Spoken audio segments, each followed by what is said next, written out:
Photography sees with the eye of the camera. It makes records of people, places, and events.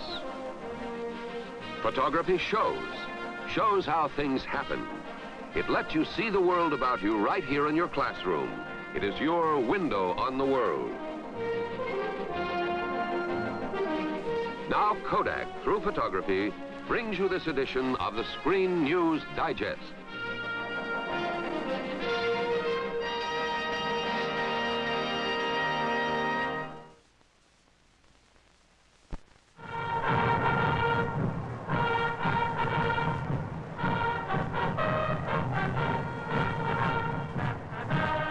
(1939).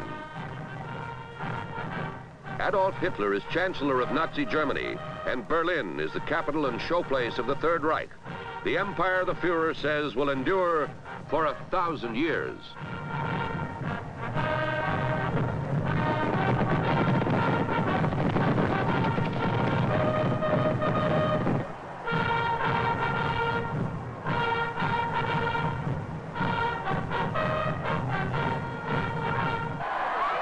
For Adolf Hitler, 1939 is the end and the beginning.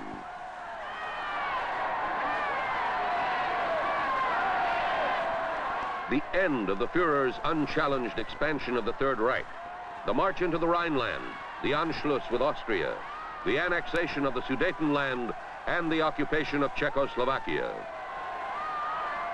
And now in September 1939, the beginning of World War II. Germany invades Poland, and Europe goes to war.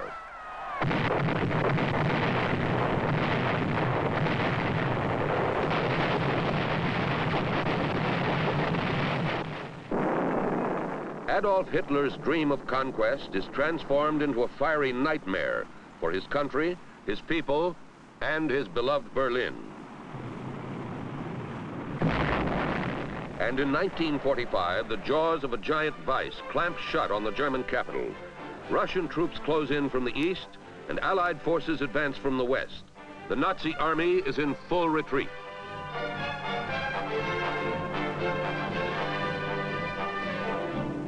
May 8th, the war ends, and ever so briefly, American and Russian soldiers meet as allies and friends.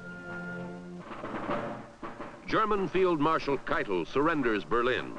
The city has been captured by the Red Army under General Zhukov, while U.S. troops, according to a strategic plan, waited 75 miles away. The Allies and Russians agree on a joint administration of Berlin, pending a post-war settlement.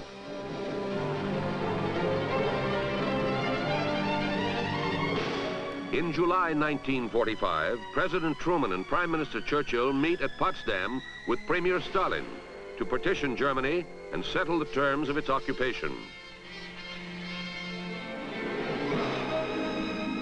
During the conference, Clement Attlee replaces Winston Churchill when the Labour Party is victorious in a national parliamentary election.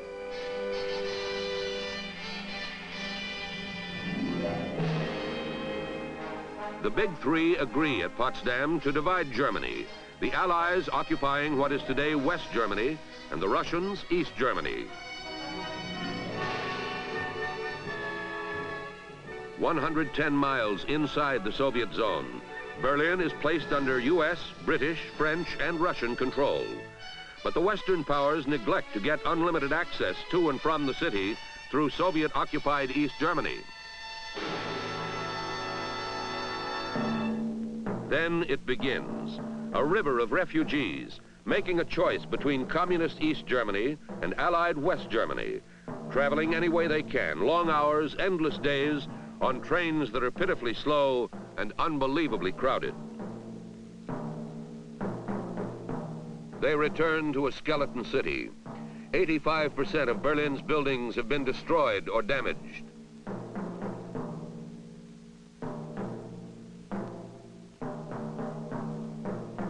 The 1,000-year Reich is dead after 12 years, 4 months, 8 days.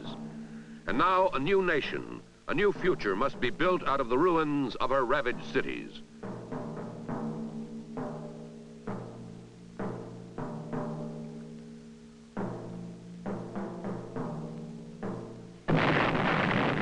The task seems hopeless, and yet it is not. As days, months, and years pass, the reconstruction of West Berlin becomes a testimony to the energy of a determined people.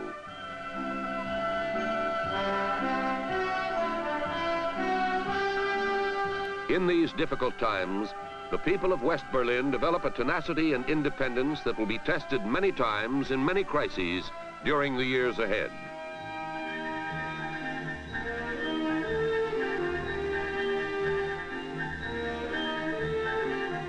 Overnight, or so it seems, new buildings spring up, and by 1948, West Berlin and its 2.5 million inhabitants are caught up in a surging post-war prosperity.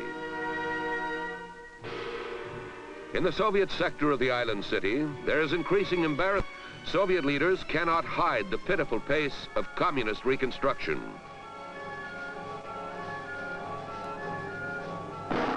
Suddenly, the Reds react, blockading all land traffic to and from Berlin. The date, April 1st, 1948. The Allies respond with a massive airlift of food and supplies.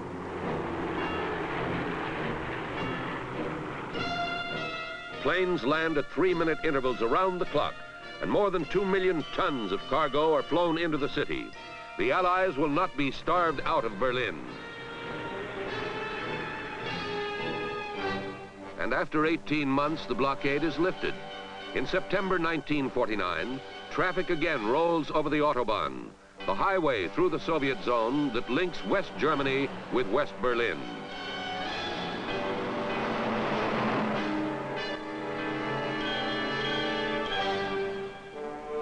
The crisis is past, but the issue is not settled. Walter Ulbricht, Premier of East Germany, and Nikita Khrushchev, Russia's Red leader, continue to provoke incidents and issue inflammatory statements. Khrushchev calls West Berlin a sore tooth, a dangerous cancer, a bone in my throat. The Soviet premier demands that the Allies evacuate West Berlin and make it a demilitarized free city at the mercy of the communist East German regime. Meanwhile, West Berlin is producing 25% more industrial goods than it did in 1936 and exporting 10 times as much as it did before the Soviet blockade.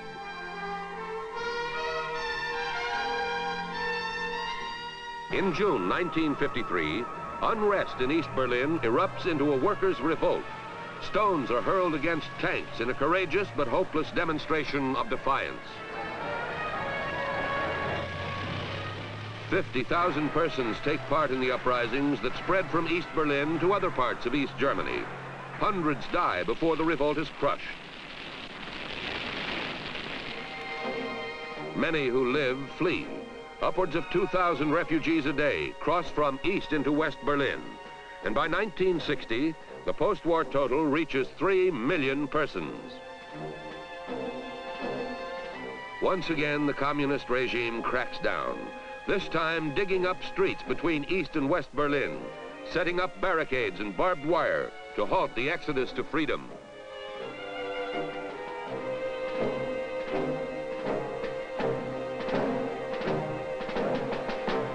The barriers are in direct violation of international agreements providing free passage between the two sectors of the island city.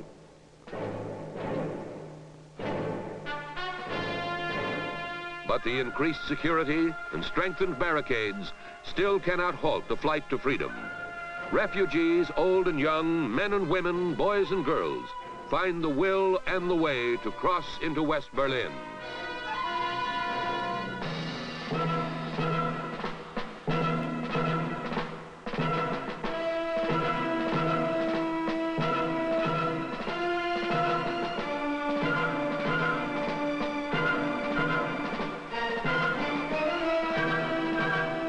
Communists accelerate their efforts to seal off East Berlin, to build a wall, to keep their people captive. Loved ones in West and East Berlin, separated by the wall, must remain on opposite sides of the border, to wave to each other, to watch, and to weep. The wall of shame becomes the symbol of the ideological division of a city a country, and our world. President John F. Kennedy gives eloquent expression to that division when he comes to West Berlin in June 1963.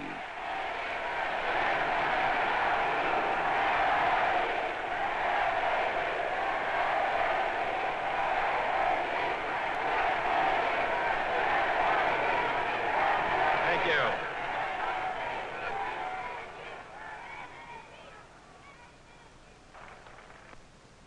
There are many people in the world who really don't understand, or say they don't, what is the great issue between the free world and the communist world.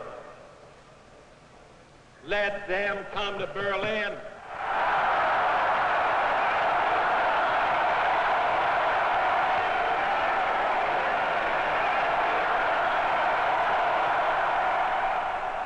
Freedom is indivisible.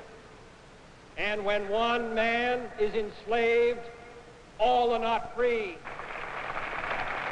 All free men, wherever they may live, are citizens of Berlin. And therefore, as a free man, I take pride in the words, Ich bin ein Berliner.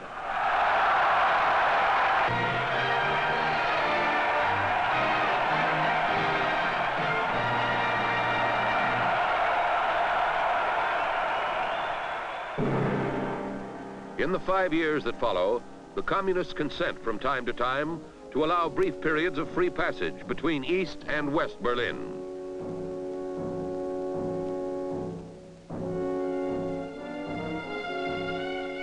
The reunions only serve to spell out in human terms the tragedy of the divided city, a quarter of a century after the end of World War II.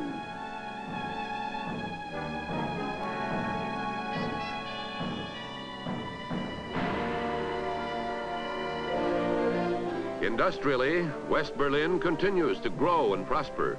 Its plants produce at peak capacity, and its goods are exported and sold around the world. In 1969, President Nixon, on his tour of Western Europe, flies to the island city to tell its people of America's continued support. No one, the president says, should doubt the determination of the United States to live up to its obligations in West Berlin. Within a week, another East-West confrontation takes place. West Germany announces the election of a new president will be held in West Berlin. In retaliation, communist border guards close the Autobahn for varying periods of time. There are threats and harassment, warnings and attempted intimidation. But after delays and minor incidents, the roadway is open and traffic is allowed to proceed into and out of the city.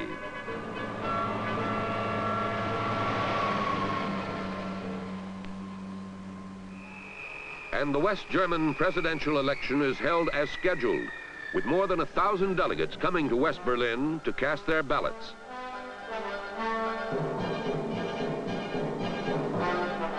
Willy Brandt, former mayor of West Berlin, is present along with Kurt Kiesinger, West Germany's chancellor. A simple majority is needed for election, but 3 ballots must be taken before the federal electors decide on a successor to retiring President Heinrich Lübke. In as dramatic an election as post-war Berlin has seen, Justice Minister Gustav Heinemann is chosen to become West Germany's 3rd president.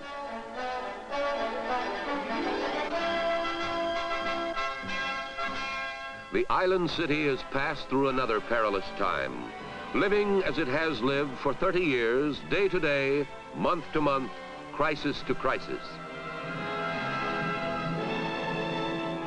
The problems of the past remain unresolved.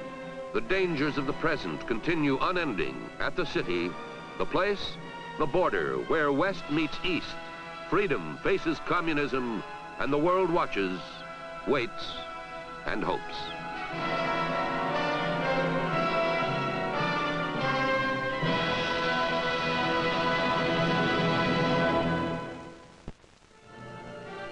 The Screen News Digest, Living History in the Classroom, has been brought to you by the Eastman Kodak Company.